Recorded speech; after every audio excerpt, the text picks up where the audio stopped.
اب ہمیں اللہ نے حکم دیا ہے کہ ہم تمہیں بھی اس جہنم کی آگ سے بچا لیں جس کا ایندھن انسان اور پتھر ہیں۔ یہ ہمارے چھوٹے چھوٹے بچے ہوتے ہیں،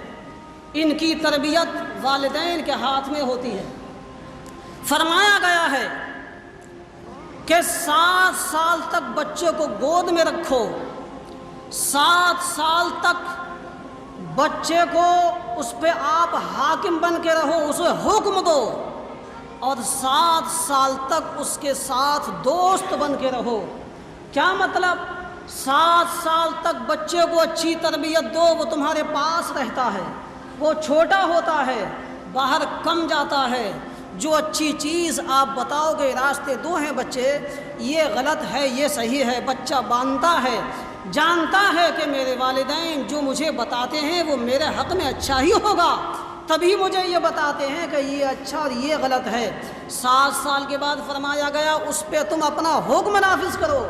شریعت کا حکم ہے جب 7 سال کا بچہ ہو جائے تو اسے نماز پڑھنا سکھاؤ، اور جب وہ 10 سال کا ہو جائے تو اسے مار کے نماز پڑھواؤ۔ اسی لیے کہا گیا اس پہ حاکم بنو، اپنا حکم اس پہ ڈالو تاکہ اس کی عادت بن جائے، وہ آپ کی بات کو ہلکے ہلکے 7 سال میں سہ سکے گا اور آپ کا کہنا وہ مان سکے گا۔ جب وہ 14 سال کے بعد 7 سال آپ کو اور دینا ہے محبت و پیار کے، اس لیے وہ دوستی چاہتا ہے، اس کا ضمیر چاہتا ہے اس کے ہمجولیوں سے اس کی دوستی ہو جائے، وہ چاہتا ہے اپنے دل کی بات کسی سے کہے، تو اپنے بچوں کو ایسی تربیت دو 14 سال کے بعد کہ نگاہیں رکھو یہ بیٹھتا کہاں ہے، نگاہیں رکھو یہ جاتا کہاں ہے، نگاہیں رکھو رات کے 12 بجے آتا کہاں سے ہے، صبح اٹھتا ہے یا نہیں، نماز پڑھتا ہے یا نہیں۔ جب ہم نماز پڑھتے ہوں گے تو بچہ دیکھ رہا ہوگا کہ میرے باپ نماز پڑھتے ہیں، میری ماں نماز پڑھتی ہے، یہ اچھا کام ہے نماز پڑھنا، نا وہ جانے گا کہ یہاں غلط بات نہیں ہے بلکہ نماز پڑھنا اللہ کی عبادت ہے، تو ہم اسے حکم دیں گے بچے یہ اللہ کی عبادت ہے، دیکھ ہم بھی نماز پڑھتے ہیں تم بھی نماز پڑھو۔ بات صاف صاف یہ ہے، اللہ فرماتا ہے خود بھی جہنم کی آگ سے بچو اور اپنے اہل خانہ کو جہنم کی آگ سے بچاؤ۔ واضح بات ہو گئی کہ جب ہم خود جہنم کی آگ سے بچتے ہوں گے تبھی ہم اوروں کو یہ حکم دے رہے ہوں گے کہ یہ کام غلط ہے اس سے بچ کے رہو، یہ کام صحیح ہے نیکی کرو اللہ خوش ہو جائے گا۔ دین کی دعوت اپنے لوگوں کو مسلمانوں تک پہنچاؤ، اللہ اس کا رسول تم سے راضی ہو جائے گا۔ اور جب ہم والدین ہی اس کام کو انجام نہ دیں تو ہم اپنے بچوں کی تربیت کیسے بجا لا سکتے ہیں؟ ہم اس تربیت تک نہیں پہنچا سکتے ہیں جہاں تک انہیں پہنچنا چاہیے تھا۔ گویا مسلمانوں یہ سمجھو بچہ ایک سادہ کاغذ ہوتا ہے، اس پہ آپ لائن کھینچیں، لکیریں کھینچ کے بتائیں یہ ٹیڑھا میڑھا راستہ ہے بچے، یہ سیدھا راستہ ہے۔ آپ بتائیں گے بیٹا یہ ٹیڑھا جو جا رہا ہے گھوم کے یہ جہنم کا راستہ ہے، سیدھا لکیر جو کھینچی ہوئی ہے دیکھ ہم نے تجھے بتایا یہ اچھا راستہ ہے، یہ اللہ کے نیک بندوں کا راستہ ہے۔ یہی راستہ ہمیں ہلکے ہلکے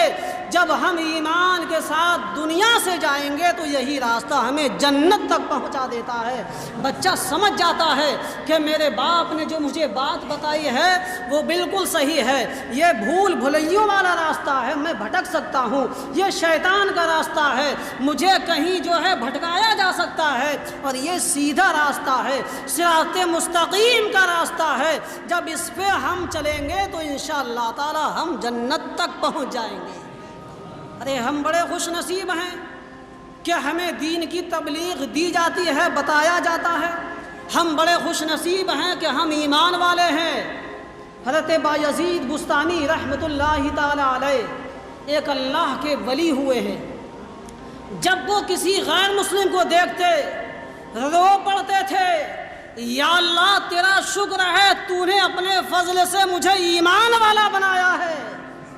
اور تو نے مجھے غیر مسلم نہیں بنایا ہے۔ ارے یہ اللہ کا لاکھ کروڑوں کروڑ احسان ہے کہ اللہ تعالیٰ نے ہم اور آپ کو ایمان کی دولت عطا فرما دی ہے اور ایمان والوں کو خوشخبری دی ہے کہ جو اللہ کے سامنے کھڑے ہونے سے ڈرے،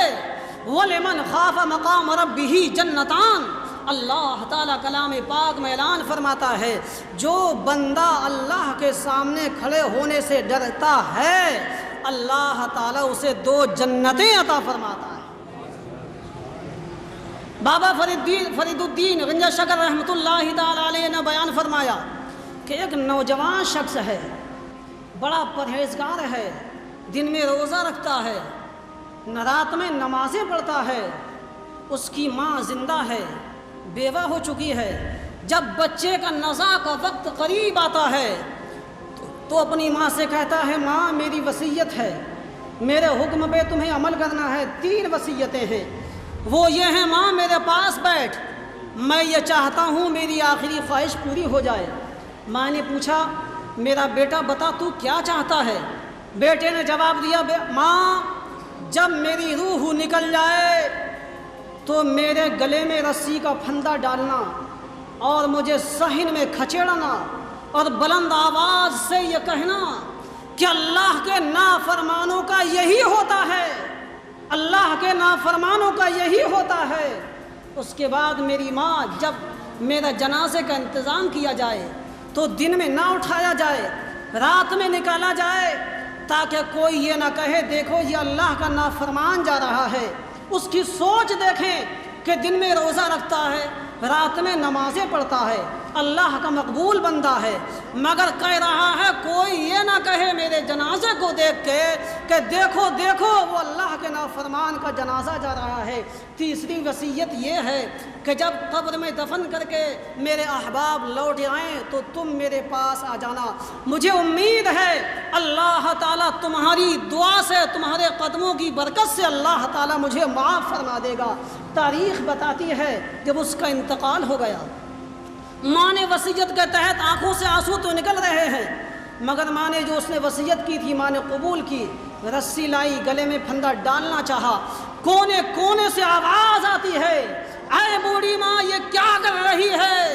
ارے یہ اللہ کا دوست ہے، اللہ کا ولی ہے، اللہ کے بندوں کے ساتھ جو مقبول بارگاہ ہو جاتے ہیں ان کے ساتھ یہ کام نہیں کیا جاتا ہے، باز آ جاؤ باز آ جاؤ۔ کونے کونے سے آواز آ رہی ہے، ماں پریشان ہوتی ہے، اپنے کام سے باز آتی ہے۔ اب بتاؤ وہ بندے جنہوں نے اللہ تعالیٰ کو زندگی میں راضی کر لیا ہو اور وہ اپنے آپ کو یہ کہتے ہوں کہ ہم عذاب کے لائق ہیں، ہم تو جہنم کے عذاب کے چکھنے کے لائق ہیں، ہم مقبولوں میں نہیں ہیں، بتاؤ ان بندوں کا کیا عالم ہوگا جن کے لیے اللہ کونے کونے سے آواز اپنے بندوں سے دلواتا ہو کہ اے بندو میری مخلوق کہو ارے یہ تو میرا نیک بندہ ہے، مقبول بندہ